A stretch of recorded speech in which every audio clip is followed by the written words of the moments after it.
কি ব্যাপার চাচা? আসসালামু আলাইকুম স্যার। ওয়ালাইকুম আসসালাম। কি ব্যাপার চাচা, আপনি এক সপ্তাহ পর কাজে আসলেন, কারণ কি? আপনি কি জানেন একটা সাইডে একটা কর্মচারী যদি না আসে সেই সাইডের কত বড় ক্ষতি হয়ে যায়? আর এই ডোনেশন কে দিবে? আপনি দিবেন? স্যার, আমার ইচ্ছা ছিল কাজের আসার জন্য, কিন্তু আপনি ম্যানেজার কারণে আমি এক সপ্তাহ কাজে আসি নাই। কি ব্যাপার, আমি তো ঘটনা বুঝলাম না। আমি আপনার কাজে নিছি, আবার ম্যানেজারকে আপনাকে না করার কে? ঘটনা একটু খুলে বলেন তো। তাহলে স্যার শোনেন। আসসালামু আলাইকুম।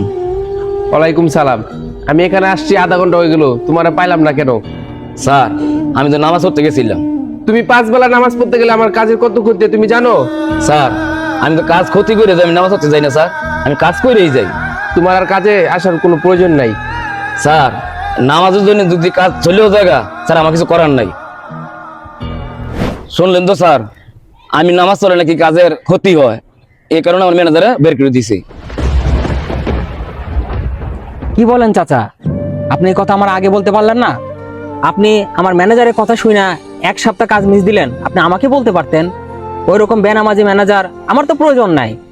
চাচা, আপনি তো ভালো করে জানেন আমি আগে নামাজকে প্রাধান্য বেশি দেই। আমার কাজ বাদ দিয়ে যদি আপনি নামাজে যান আমার কোনো আপত্তি নাই, কারণ এই কাজের হিসাব আমার কাছ থেকে পাবেন, কিন্তু এই নামাজের হিসাব ওই উপরওয়ালা নিবে। এই হিসাব তো আমি নিব না চাচা, আর এটার দায়ভার তো আমি হব না চাচা। আমার এই কাজের থেকে নামাজ উত্তম। আপনি আমার কাজ করেন বা না করেন আমার কোনো আপত্তি নাই, কিন্তু চাচা আপনি 5 ওয়াক্ত নামাজটা ঠিক মতো পড়েন। চাচা, আপনার সততা দেখে আমি মুগ্ধ। আজ থেকে আপনার হাজির আরো 200 টাকা বাড়াই দিলাম।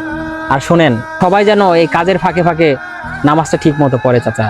স্যার, আপনার কথা শুন না আমার মনটা বইরা গেছে স্যার। ঠিক আছে চাচা। ঠিক আছে স্যার।